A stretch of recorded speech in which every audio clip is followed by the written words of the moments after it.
You want to support Roland Martin Unfiltered? Be sure to join our Bring the Funk fan club. Every dollar that you give to us supports our daily digital show. There's only one daily digital show out here that keeps it black and keep it real as Roland Martin Unfiltered. Support the Roland Martin Unfiltered daily digital show by going to RolandMartinUnfiltered.com. You can make this possible. Folks, we've seen a lot of violence take place in Israel as massive attacks have been taking place between Israel and the Palestinian people. International calls for a ceasefire have come due to a long-standing tension between Israel and Palestine culminating. Attacks began after the two nations clashed at a holy site for Muslims and Jews. After warning Israel to withdraw from the site, Hamas, the nationalist organization that controls Gaza, began firing rockets, causing Israel to retaliate. More than 50 warplanes attacked the Gaza Strip for 20 minutes, destroying more than 9 miles of an underground tunnel network. Palestinian militants also hit the homes of 9 high-ranking commanders. More than 3,000 rockets have been fired into Israel in the past week, causing widespread power cuts and damage to homes and other buildings. Also, over the weekend, a lot of people have been demanding Israel be held accountable for destroying a building that housed the Associated Press, Al Jazeera, and other media outlets. Israel claims Hamas was using that particular site as a military outpost. Others disagree. Well, joining me now to discuss what's going on here is Mitchell Pitnick. He's co-author of Except for Palestine. He's also president of Rethinking Foreign Policy, and in a little bit we'll be joined by Mark Lamont Hill, who is the co-author of that book. Folks, show the book, please, if we have it. The thing here that I find to be interesting, Mitchell, is we sort of had, probably for the first time, a significant amount of criticism of Israel by mainstream media in this country. Normally, mainstream media in America is just like American politicians, absolutely positively on the side of Israel. That has not been the case in the past couple of weeks. Yeah, it hasn't, and it's been changing over the past maybe 10 years or so, but very slowly. I think what we're seeing now is the cumulative effect of a number of Israeli assaults on Gaza. The 2008, 2012, 2014, it keeps happening, and more Americans have seen it. And as a result of Americans seeing it, it's harder for the mainstream media to maintain the sort of coverage that they did, that they used to have, that was, as you're describing it, very biased towards Israel. And I think it's impossible to get away from the fact that more and more people in the United States are speaking out against this and saying, hey, it's not acceptable that Israel is doing this to a civilian population.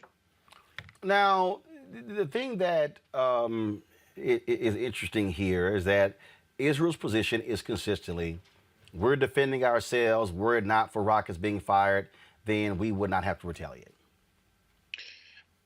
That is always their position. The fact is that this situation was brewing for quite a while before last week.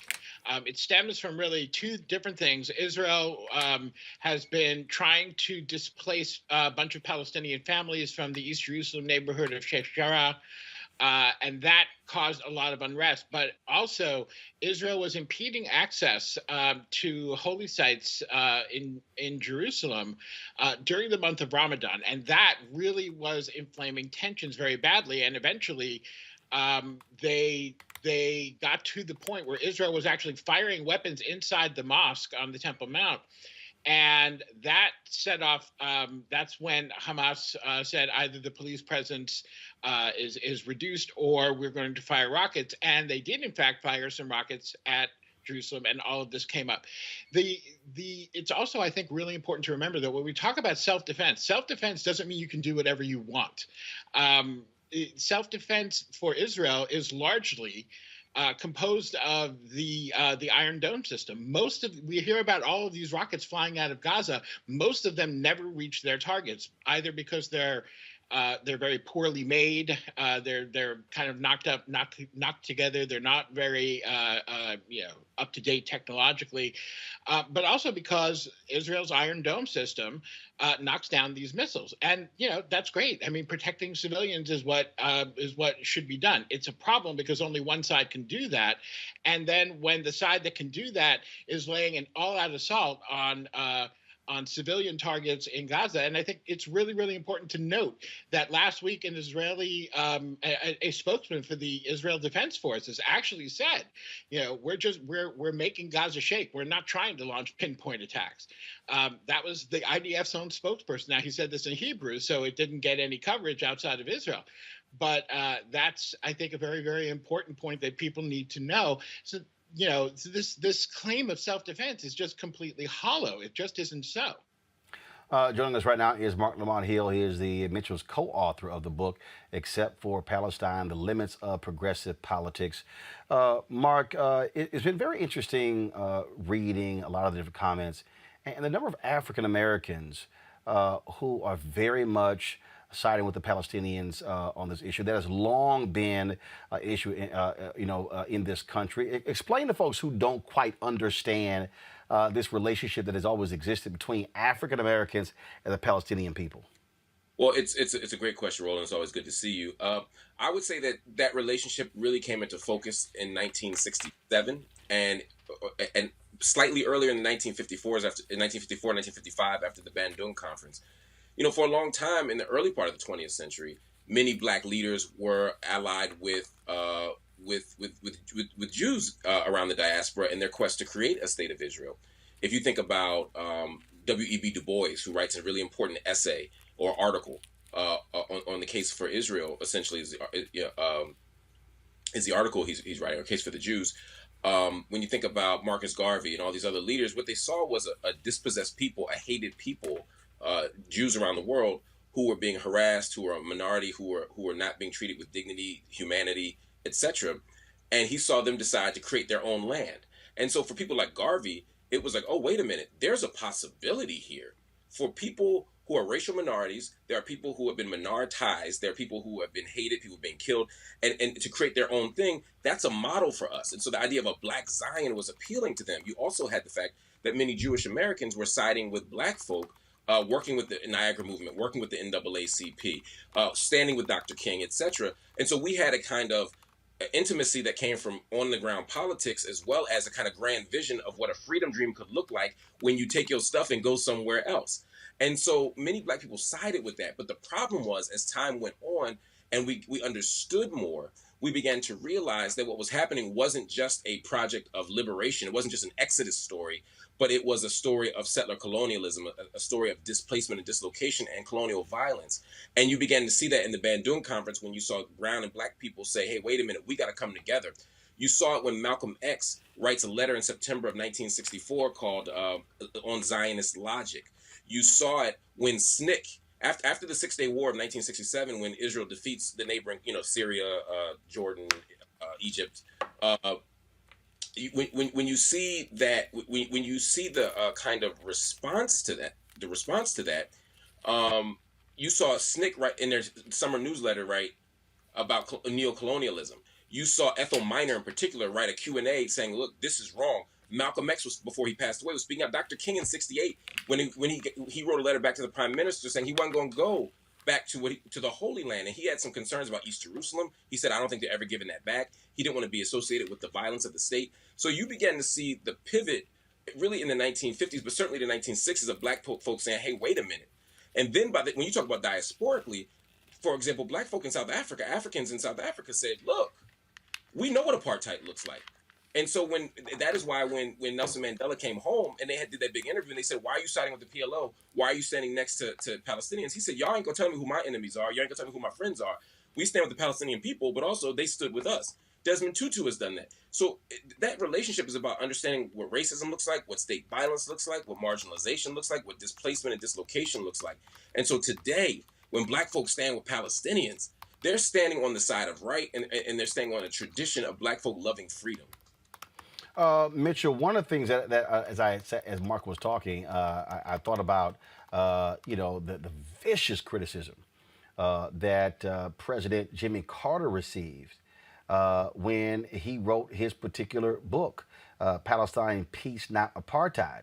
And that angered a lot of people, especially a lot of Christians. And in fact, there are many Christians, white conservative evangelical Christians, who have taken up the cause of of the Israelis, in some cases, far more fervently than American Jews because of the Bible. And I remember when Carter wrote that book, and folks trashed him, and he simply said, "You cannot say it's right for Israel to have a right to its existence, and to have people living in an area where they basically have no control over, of themselves. They literally are settlements being taken." I remember when President George H.W. Bush, when he lost in 1990, when he lost to President Bill Clinton in 1992, he held up the money, the $3 billion annually that goes from the United States to Israel because of the settlements. And I remember they put 5,000 folks on Capitol Hill the following day to say release that money. And so you've had some interesting tensions there that have existed in this country when it comes to what happens with Israel and Palestine. Yeah, that is very true. I think there's a couple of things that we can learn from those stories, though. First, when it comes to George H.W. Bush, yeah, they sent those 5,000 lobbyists there, and Mr. Bush was eager to let everyone know that had happened. That being said, he still went ahead and held up the money until Israel did what we wanted them to do, and it's really important, I think, to note that yes, political pressure can be brought to bear, but when the administration decides that this is the course they wish to pursue, they can pursue it. That is a choice. It is not. It's not a diktat by any means. When Bush wanted to when Bush wanted to hold up that money, he did until Israel gave in. In the end, we are the ones holding the cards, and that also makes us responsible. So that makes it. That puts the onus on the United States when our president, Joe Biden, is essentially giving the green light to everything Israel is doing. That we the people are the ones that have to put a stop to that. When it comes to President Carter, I had the honor of meeting President Carter and discussing this with him. And, Jimmy Carter loves Israel, actually. People may not realize this. And it hurt him. Every time he was not just called an anti-Semite, but every time he was even called anti-Israel, it hurt him. He was clearly very upset about this, but he did what he felt was right. And if you read the book, you'll see that he frames it in terms of trying to save Israel from becoming an apartheid state. And of course, now he's being borne out. Human Rights Watch and the Israeli human rights group B'Tselem have both come out and said that Israel is in fact an apartheid state, and many American Jews, I'm not an outlier anymore. Many of us are saying, yes, Israel is an apartheid state. These policies are not okay. Do not take them in my name, and this is not the way to combat anti-Semitism. I take anti-Semitism very seriously. I don't know a Jew that doesn't. But this is not, slaughtering Palestinians is not the way to combat it. Mark, what's next? Because obviously it continues. Are you going to? We've seen massive protests all around the country, in Los Angeles, here in Washington, D.C., New York City, other places as well. Yeah, we're going to see more protests. Obviously, some of the protests were also hung upon the fact that May 15th was Nakba Day, or the day of the great catastrophe of Palestinian loss, as well as Israeli Independence Day. And so, there were commemorations that accompanied the protests. But when you have 7 straight days of bombardment, of excessive siege, Gaza's always under siege, but excessive siege and bombardment, you're going to see protests. You're going to see them not just in the United States, but around the world, and certainly around Israel and Palestine. I think what's next, though, is the Biden administration at some point is going to have to take, if not a courageous move, at least a prudent one, and actually call publicly and loudly for a ceasefire, something that they have yet to full-throatedly do. We also need to see humanitarian organizations intervene. There are 35,000, or actually now 42,000 Gazans internally displaced. That goes along with the hundreds of thousands of Palestinians who are internally displaced refugees already. So when you talk about this, next is policy shift. Next is more protest. But sadly, Roland, unless we see something sharply different in the next week or so, we're going to see a lot more violence and a lot more death. And as Mitchell pointed out, given the imbalances in power, most of those deaths are going to be Palestinian deaths. Absolutely, folks. Again, it is a significant situation that's happening there, and the battle continues. We certainly want to thank Mitchell and Mark for joining us. They're the authors of the book, Except for Palestine: The Limits of Progressive Politics. Gentlemen, I certainly appreciate it. Thanks a lot. Thanks for having us. Look at my panel here. Julian, I want to start with you. You've had some Democrats in Congress, Jewish Democrats, who have taken a position that is different than what they've normally done in the past. Oh yeah, Ayanna Pressley tweeted last week. Her exact quote was, "We can't stand idly by when the United States government sends $3.8 billion of military aid to Israel that is used to demolish Palestinian homes, imprison Palestinian children, and displace Palestinian families." We have very rarely seen this kind of support for Palestinians. No. Again, no. First of all, Ayanna Pressley is an African American. I'm talking about Jewish Democrats who have been very vocal on this issue as well. I mean, in fact, this is a letter. This is a tweet sent out May 14th by Jerry Nadler.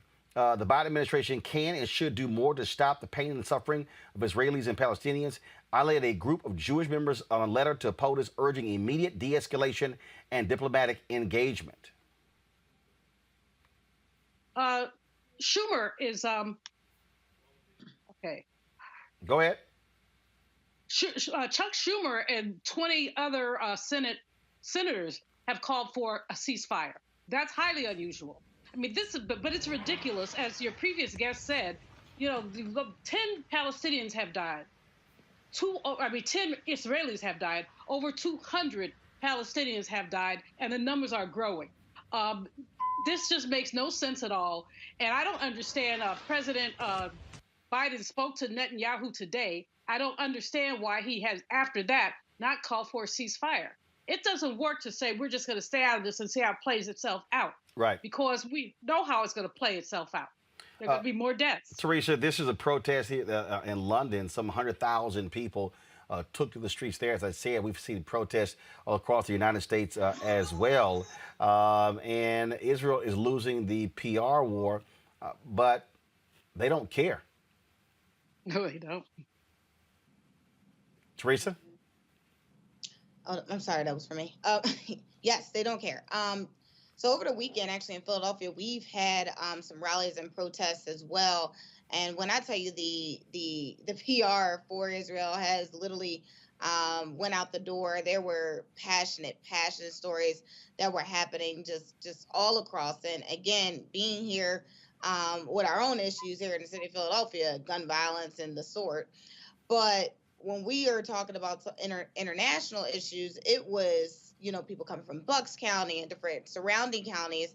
And you're starting to see not only just the heartstring, but the passion about this subject matter and how careful people are in their speech. So it is probably the opportunity, that, again, I think the great opportunity is happening when the senators are coming together and say, hey, let's cease fire, let's come to the table, let's do something different because this isn't working.